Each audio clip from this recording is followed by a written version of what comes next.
พร้อมแล้วลุยต่อกับยกสองกินในคะแนนที่หนึ่งเก่งปะเก่งปะคะแนนที่หนึ่งในกินนี่เองไม่ใครละโอ้ส่วนคนจีนอะไรเขาบอกว่า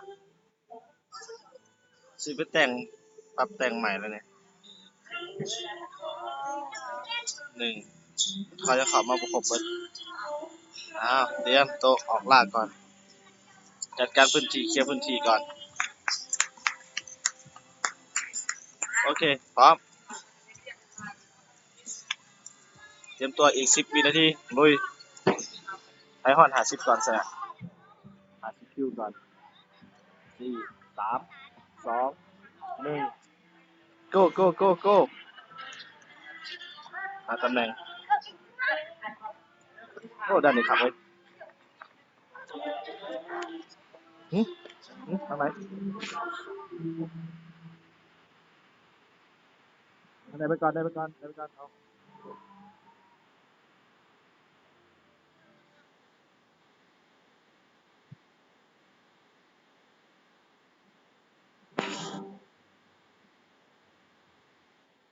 จะไปนี่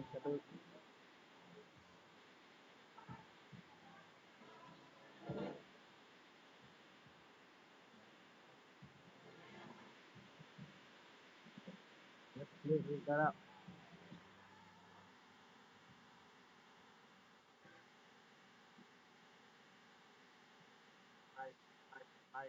ตายนะตัวไหนเฮ้ยหมดเลยหมดปืนเบิดโดดเอ้ยหมดปืนเบิดไปโดน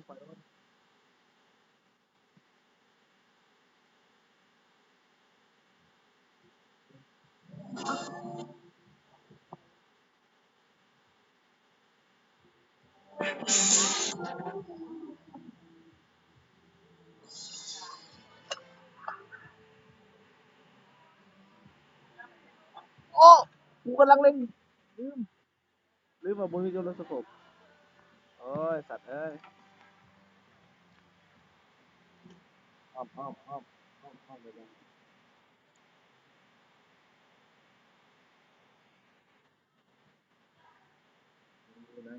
ไหน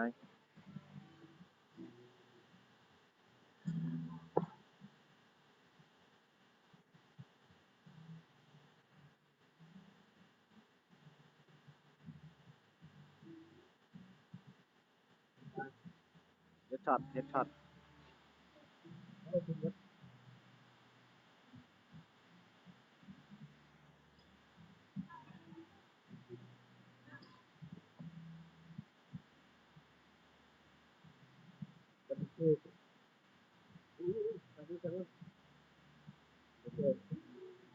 ครับ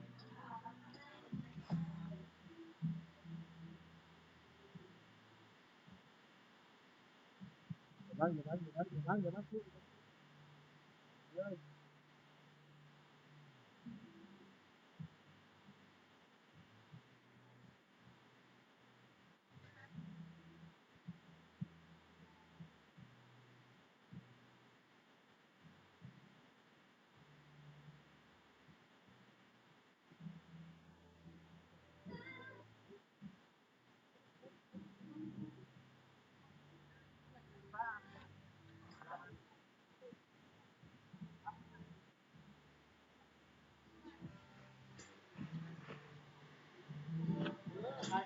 หาทำเล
ฟังคิวที่50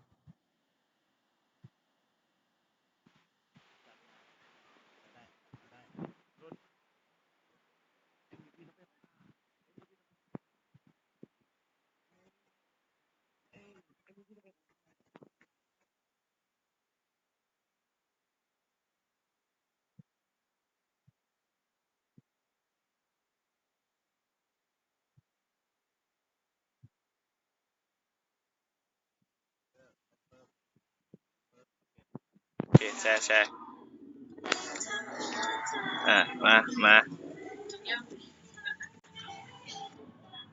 จัดมาจัดมา